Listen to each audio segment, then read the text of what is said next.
Sabado nga ni po at nahingi na ng car wash aring aking motor. Kaya naman, samahan niyo ako ngayong araw. Ay syempre, madayulaan tayo ng car wash din ay. Sa biyaya ng Panginoon, syempre nangangarap din tayong magka-car. Naalala ko nga ni po na aring ilog na rin ay dayuhin ng mga naglalaba at naliligo. Ari ho ba din si Madam nadayo din nanlaba at ligo nung mga bata pa kami ay. Spillway nga ang tawag po din sa amin yan. Sa haba at tagal na nga ni ng panahon, feeling ko ay natanda na nga ni rin. Parang ako. Sa akin nga pong mga kababata diyan, ay kamusta nagaho kayo? Habang naghugas nga ni po ako ng motor ay bigla na lang umulan. Ay ma-share ko nga lang din po. Nung kami high school ay kami naglalakad laang papuntang school. Ay napakapalad nga ni nung ibang estudyante ngayon. Hatid at sundo pa sila. Kami noon ay lakad kahit naulan. Tapos ang baon ay 10, minsan 5 pa. Kasya din ay, bigla ko nga naalala yung 2 na alamang sa kantin. Ayos din ay.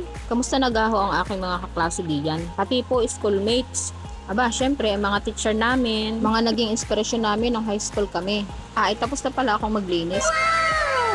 At dahil nga po andito na rin lang ako, ay apasyalan ko na rin yung naging bahagi ng aking pagkabata. Itudo salita pa nga ni ako diyan sa aking video na yan. Feeling vlogger ay, mula nga ni dun sa taas, ay kami natalon.